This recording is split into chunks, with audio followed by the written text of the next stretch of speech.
They had stacked the deck against her. They assumed she would struggle, that she would fold under the weight of their condescension, but Karoline Leavitt was about to do the unthinkable, turn the entire room against its own host. The studio pulsed with quiet tension. The city skyline loomed behind the massive glass panels, glowing against the evening backdrop. Inside, all eyes were locked on the center of the set. At the helm sat Grayson Holt, the liberal media's sharpest weapon. His reputation was built on quick wit, viral monologues, and the kind of calculated mockery that made his audience feel invincible. He had humiliated seasoned politicians, reduced public figures to memes, and turned debates into ruthless performances. And tonight was supposed to be just another show. Across from him, Karoline Leavitt sat composed, hands folded neatly on the desk. Young, conservative, and, to the panelists flanking Grayson, completely out of her depth. She wasn't supposed to belong here. They expected a spectacle. They wanted an easy takedown. And as Grayson leaned back in his chair, a smirk creeping onto his face, it was clear he believed this was already over. "Karoline," he began, drawing out her name with the slow, deliberate amusement of someone indulging a rookie. "Let's just cut through the pleasantries. You're young, ambitious, and somehow convinced that the Republican Party is more than just a retirement club wrapped in nostalgia. So tell me, are you here to defend outdated policies, or is this just an audition for a Fox News primetime slot?" A chuckle rippled through the panel. One of them smirked. Another shifted in their seat, clearly entertained. The setup was familiar. This was what Grayson did best. Leavitt didn't flinch. She didn't rush to respond. She simply tilted her head, watching him, letting him talk, letting him dig. Grayson took that as an opening. "Because let's be real," he continued, adjusting his blazer, settling in like a man about to enjoy his own performance. "Conservatives love to find people like you. Fresh face, camera ready, but at the end of the day, it's the same script. Tax cuts, personal responsibility, some vague nostalgia about the good old days. The only question is, do you actually believe it, or are you just playing the role they need you to?" More laughter from the panel. A few heads nodded. The camera crew zoomed in, capturing every expression. Leavitt didn't bite. Grayson leaned forward, pressing the moment. "I mean, come on, Karoline, you've got to see the irony here. A party that fights diversity initiatives while parading you around as proof they're modernizing. Do you really buy it? Or do you just know it's a good career move?" The panelists exchanged glances, enjoying the show. A journalist from a progressive news outlet chimed in. "Honestly, Karoline, do you ever feel like they're just using you?" Another round of quiet laughter. The energy in the room was building. The rhythm of the takedown was seamless. This was the moment where guests usually cracked. But Karoline? She sat still. The laughter rose, then faded. And when it did, silence. She let it stretch just long enough to be uncomfortable. Then she exhaled, tilted her head slightly, and spoke. "Are you finished?" Grayson blinked. The panelists shifted. Something in the room had changed, but no one realized it yet. Grayson forced a chuckle, shaking his head. "Oh, Karoline, don't get all dramatic." "No, really," she cut in, voice smooth even. "Are you finished? Because I'd hate to interrupt all your little rehearsed sound bites before I get a chance to respond." The temperature in the room dropped. Grayson's smirk faltered, just for a fraction of a second. The panelists sat up slightly. The camera crew, sensing something unscripted was happening, instinctively adjusted their angles. This wasn't the reaction they were expecting. Karoline Leavitt wasn't playing defense. She wasn't scrambling to explain herself. And in that moment, for the first time in his career, Grayson Holt didn't realize he was about to lose. Grayson's smirk lingered for a beat too long, just enough time for uncertainty to creep in. He had played this game 100 times before. His audience adored these moments, the ones where he effortlessly dismantled conservatives who dared step onto his stage. But something about Karoline Leavitt's stillness unsettled him. She wasn't scrambling for a response. She wasn't laughing nervously or shifting in her seat. She just sat there, composed, watching him with the kind of quiet confidence that suggested she had already won. He just hadn't realized it yet. Still, Grayson pressed forward, convinced he could regain control. "Oh, Karoline, don't take it personally," he said, feigning amusement. "It's just, you have to admit the whole setup is a little obvious.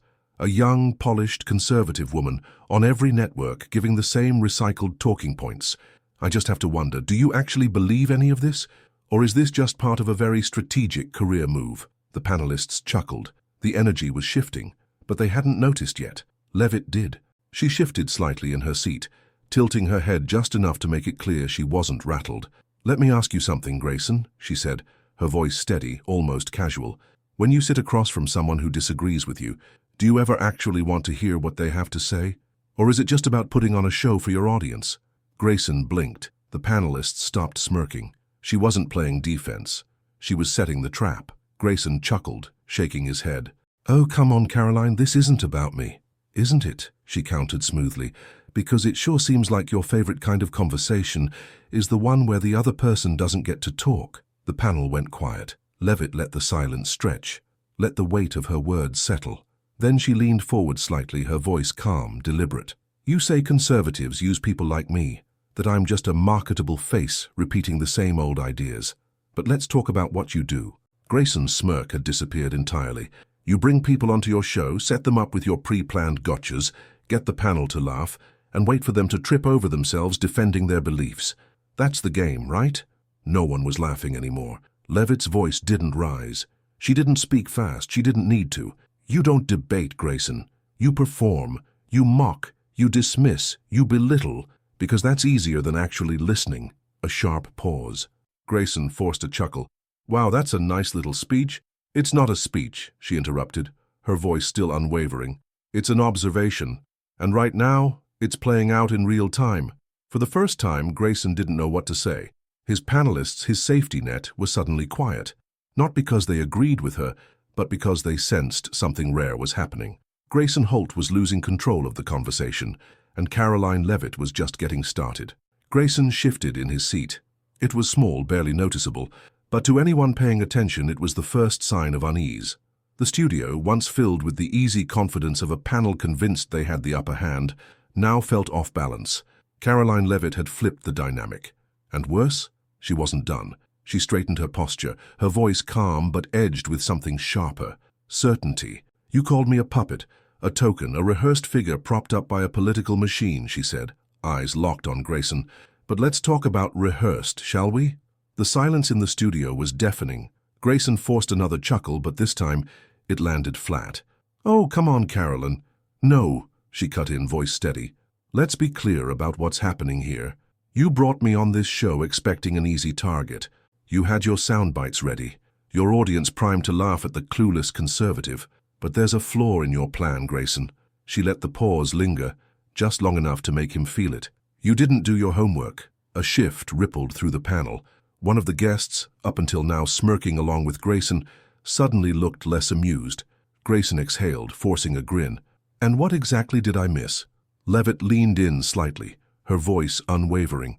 "That I don't scare easy." A pause. "That I don't need your permission to have a voice." Another pause. "And that I came prepared." The control room must have sensed the unraveling happening on screen, because suddenly there was movement. A camera angle shift, a quiet directive in someone's earpiece. They were preparing to cut. Leavitt noticed. She smiled, not in amusement, but in recognition. She wasn't just winning, they knew it. Grayson, still desperate to steer the moment back in his favor, shook his head. "Wow, that was dramatic." "No, Grayson," she replied. "It was necessary." She sat back, folding her hands neatly on the table, watching as his own confidence cracked. And for the first time in his career, Grayson Holt had nowhere to go. For the first time in his career, Grayson Holt had no comeback. The studio wasn't buzzing with laughter anymore. The panelists weren't exchanging smirks. The energy in the room had shifted, and everyone felt it, even the control room. Someone made the call. The show abruptly cut to commercial. Not because it was planned, not because they had naturally reached the end of the segment, but because someone panicked. And the second the screen went dark, the internet erupted. Holy. Karoline just destroyed Grayson Holt on live TV. They literally had to cut to commercial. He was drowning. Grayson Holt just met the one conservative who wasn't playing defense. Within minutes, the clip was everywhere. Twitter, Facebook, Reddit. News sites were already posting about the exchange that left Grayson Holt speechless. But the real damage, it was Grayson's own audience that started to turn, his usual defenders, silent. The comments under his show's official account, brutal. "Dude, just take the L. You weren't letting her talk. You got wrecked." This is the first time I've seen Grayson not in control, and he panicked. Grayson knew damage control was coming. His phone was already lighting up. Texts from producers, network executives, PR reps. Everyone wanted a statement. Minutes later, his official account posted, "Great conversation with Karoline Leavitt tonight. We don't always agree, but these discussions are important for democracy. Looking forward to more debates like this." No one bought it. The replies were merciless. "Bro, you got cooked. Just admit it." This is the PR equivalent of pretending you meant to trip. Your team definitely wrote this while sweating. And the worst part? Karoline Leavitt didn't have to say a thing. No press tour, no frantic interviews, no victory lap. Just one simple post on her account. Let people say what they want. The truth speaks for itself. And just like that, the conversation shifted. Karoline Leavitt wasn't just a rising voice in conservative politics. She was the woman who walked into a hostile room and walked out untouchable. And Grayson Holt? For the first time, he wasn't setting the narrative. He was the narrative. Grayson Holt sat in his dressing room, staring at his phone. The video clip was everywhere. He scrolled through the thousands of retweets, headlines, and brutal memes. No matter which way he spun it, one thing was clear. He had lost. And not just lost the argument. Lost control. Lost credibility. Lost the aura of invincibility. That had never happened before. His producer knocked. "Grayson, we need to talk." He didn't respond right away. He was too busy reading one particular tweet from a journalist who had been on the panel that night. To be clear, I don't think Grayson was graciously letting her talk. He choked. Badly. Cutting to commercial only made it worse. His own allies weren't even covering for him. The door opened slightly. His producer, Mark, stepped in. "The execs want a meeting. They're worried." "About what?" Grayson muttered, even though he already knew the answer. "Your credibility." That stung. Grayson had built his entire career on being the guy who never lost, the one who always had the perfect line, the sharpest comeback, the final word. And now, people were talking about whether his time was up. Mark sat down across from him. "Look, this was bad, but we can spin it. You put out that tweet. Great discussion, looking forward to more debates. That's the right move." Grayson exhaled. "Nobody's buying it." Mark didn't deny it. "Then we changed the strategy. Lean into it. Say you were giving her space to make her point. Play the I don't silence conservative voices angle. Damage control, man." Grayson ran a hand over his face. This wasn't supposed to happen. And then the worst part. His phone lit up with a new email from the network's executive team. Subject: urgent meeting. Tomorrow 9 a.m. Agenda: format adjustments for future panel segments. He knew what that meant. They were rethinking the show's structure to prevent another disaster like this. His bosses had lost confidence in him, and nothing in television was more dangerous than that. While Grayson was drowning in damage control, Karoline Leavitt was silent. No press blitz, no follow-up interviews, no desperate attempt to keep the moment alive. She didn't need to. The moment was alive on its own. Her phone was flooded with interview requests, speaking offers, even whispers of a book deal. Political influencers on the right were calling it one of the greatest media takedowns in recent history. Even neutral observers had to admit she had done something rare. She had walked into an environment designed to make her fail and walked out untouchable. And then something unexpected happened. A segment aired on a major liberal-leaning news network, discussing the viral moment. The host, clearly reluctant, admitted, "Look, I'm no fan of Karoline Leavitt's politics, but I have to give credit where it's due.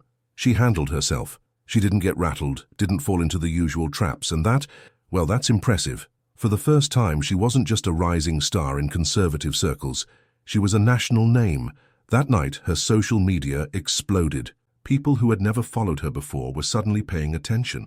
And then came the next move, the one that changed everything. Karoline posted a single video, not an interview, not a scripted statement, just her, sitting in front of a camera. There's been a lot of talk about what happened last night. Here's my take. People expected me to walk into that room and play defense. I didn't, because I don't believe in letting someone else define the conversation. And if there's one thing I want people to take away from all of this, it's that confidence isn't about being the loudest person in the room. It's about knowing exactly who you are, no matter how many people try to tell you otherwise." She paused, then added, "Never let someone talk you into silence." The clip went viral instantly. It wasn't just conservatives sharing it. It was women across the political spectrum, young professionals, people who saw something universal in what she had done. Confidence, control, refusing to fold under pressure. And that was bigger than politics. The book deal rumors turned into reality. The speaking invitations doubled. Even networks that had never invited her before suddenly wanted her. The moment wasn't fading. It was growing. And meanwhile, over at Grayson Holt's network, the executives were watching. They weren't just worried about his credibility anymore. They were wondering if they had just helped create his replacement. Some moments fade within hours. This one didn't. It wasn't just a political debate, it was a shift in perception. Grayson Holt had spent years dominating conversations, controlling narratives, crushing opponents with sarcasm and superiority. And in a matter of minutes, Karoline Leavitt broke that illusion. She didn't yell, she didn't insult him, she didn't play the victim. She simply held her ground and let the moment speak for itself. And when the dust settled, the spell was broken. Grayson Holt's brand of performance politics had relied on one thing: his ability to always be in control. Now, people had seen him lose it. And once people see that, it never looks the same again. As for Karoline, she had just cemented herself as a force to be reckoned with. And the truth? Neither of them would ever be the same after this. Some moments fade within hours. This one didn't. It wasn't just about politics. It was about power, confidence, and refusing to let others define you. Grayson Holt had spent years controlling the conversation, making others play by his rules. But in one moment, Karoline Leavitt flipped the script, not by shouting, not by backing down, but by standing her ground with absolute certainty. And that's something anyone, no matter where they stand politically, can take away from this. Now I want to hear from you. Do you think Karoline handled this the right way? What does this moment say about modern media and political debates? Have you ever faced a moment where you had to stand your ground like this? Drop your thoughts in the comments. Let's get this conversation going. If you enjoyed this breakdown, don't forget to like this post if you found it insightful. Share it with someone who needs to see this. Subscribe for more deep dives into moments that shift the conversation. Because trust me, there's so much more to uncover.